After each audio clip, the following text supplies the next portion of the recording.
Hi, welcome back to Variant Vibe. It's Tracy again, the Mama Bear, and I'm here with Jaime Cunningham. Hey. Jamie, tell us what you do here at Variant and how you started. Yep. So my name is Jaime Cunningham. So hi. So I am with the ambassador program at Variant. So I work with a group of 4, and basically we work with all of our ambassadors to help make sure we are recruiting quality drivers into Variant, answering any questions that they have, concerns that they have. Helping you guys get qualified for awesome trips like going to Cancun that both of you guys have qualified for, so that's awesome.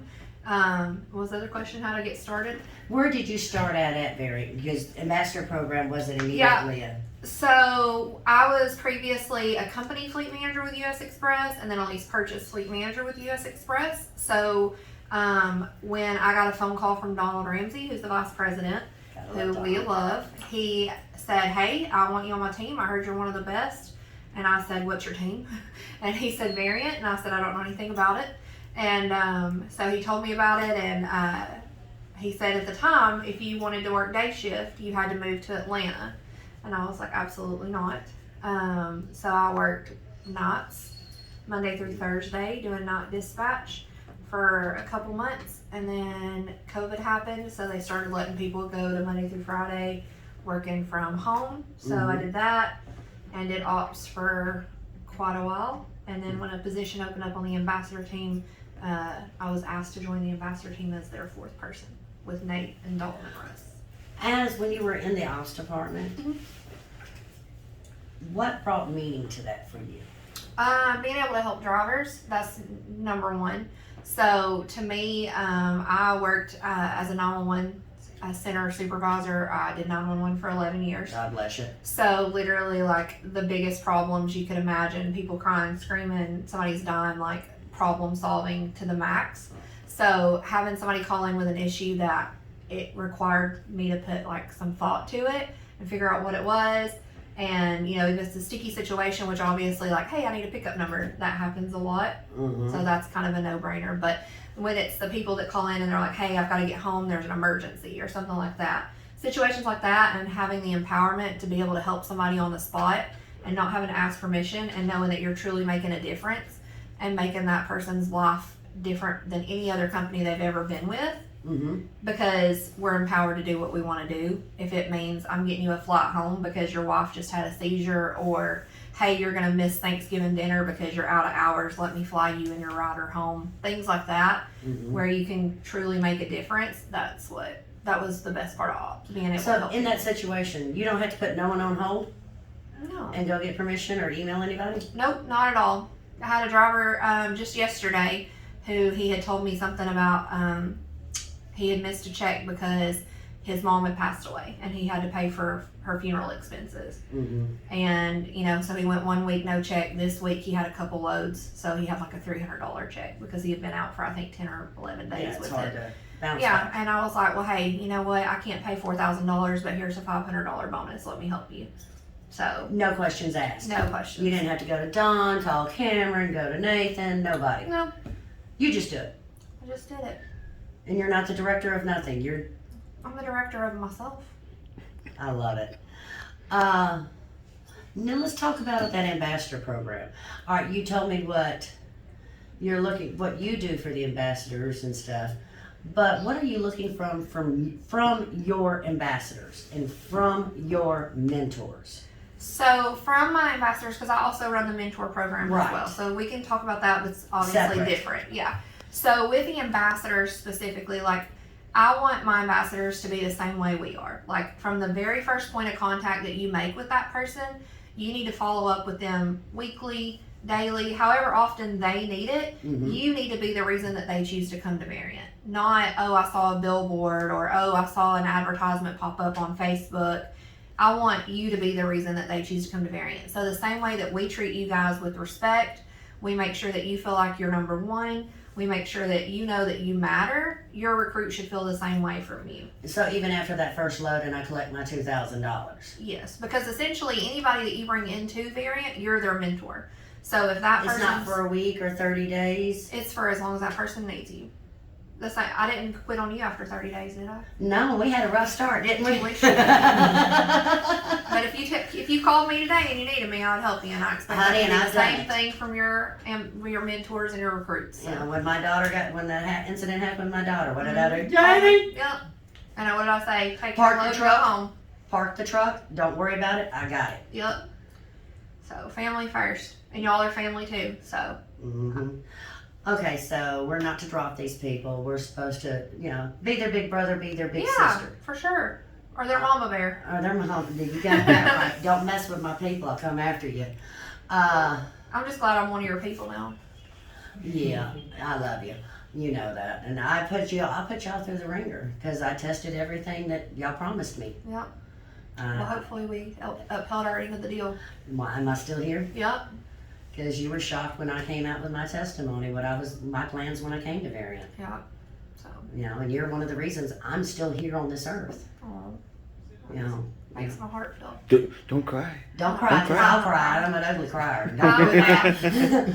Now tell I've me got too about much both. that uncut, unfiltered, and uncensored, but we did have a emergency call come in about one of our trucks. Gotta love it. Anyway, we've been here talking to Jamie. We talked about the ambassador program. We have another program. It's in beta testing. It's a pilot program called the Mentor Program, where you got your drivers that have been here for a little while, have learned the Variant way, which is a little different than every other trucking company because we may be big, but we still try to keep that small feeling of that small office. For sure. So tell me a little bit about the Mentor Program and why you, with your background with Variant moving along in the company, feel it's needed, or what you feel it, you know, is the advantages to both the mentor and the mentee. Yeah, so the mentor program, essentially, it is a pilot program, so we're still testing it. We're still working out the kinks if there are any. But I've basically hand-selected the drivers that are mentors. They're all great people. They all care about Variant. They all want to see this company be successful, and they want to relay that family atmosphere to the oncoming drivers as well. So with the mentor program, essentially anybody that's coming out of orientation is assigned a mentor. Now, this is not somebody to teach you how to drive a truck. Everybody that comes here has experience. So if you're a 20-year driver, we don't expect them to be telling you how to use your basic driving equipment, or, you know, how do I drop a trailer, things like that. Like, you should know how to do that. This is somebody to help you with the Variant process. So as far as anything that you need that's Variant specific, is there a drop yard in Oklahoma? What day does my payroll due? Things like that you may have been driving a truck 20 years, but you don't know the things that are specific to Variant. So anybody that you have a general question for, your mentor should essentially be your first call.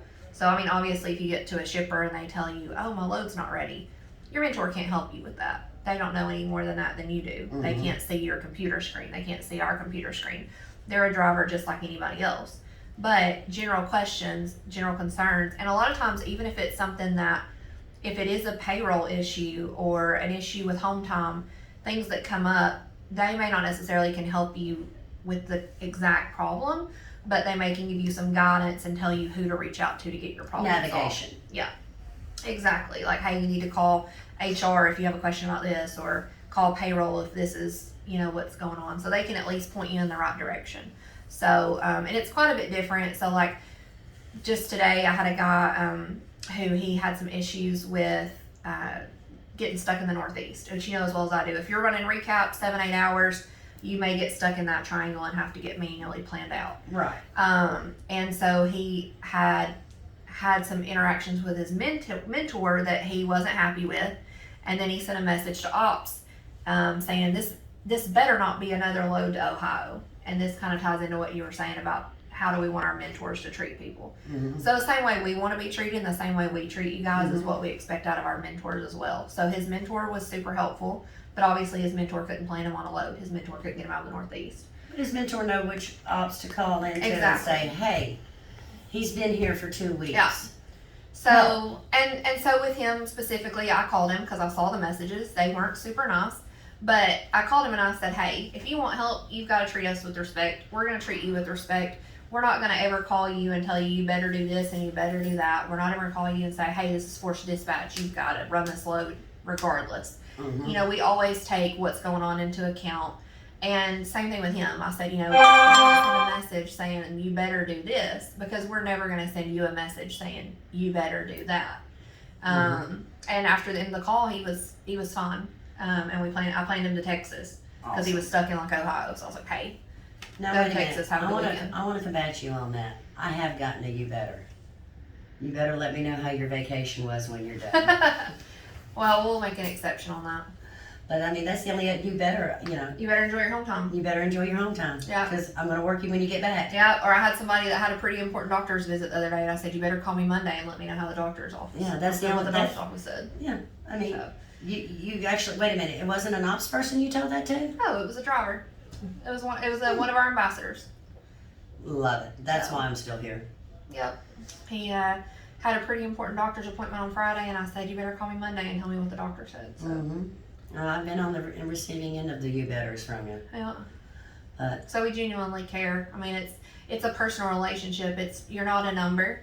And I'll tell you, for the longest time, even when I worked on the U.S. Express side of things, my night dispatch would send me text messages at night, and they would say, hey, truck 10435 wants to know something, something. And even back then, I would say, you're going to have to tell me a name. I don't know who that is. And same thing over here. Like, I don't know truck numbers. Mm-hmm. So. No. I've been here, and you were my go-to person for the longest time. Still are every now and then when I get stomped or frustrated. Yeah. Tracy, what's your truck number? You know me. Yeah. But you don't know my truck number. Thankfully, there's not that many people with your last name, so I can. Yeah, short and low to the ground. That's me. Well, I want to thank you for this time and tell me what you really feel about Variant and It's great. the exciting programs that we have ahead of us. For sure. Thank you. You're welcome. I love you. I love you. Variant, bye. Bye.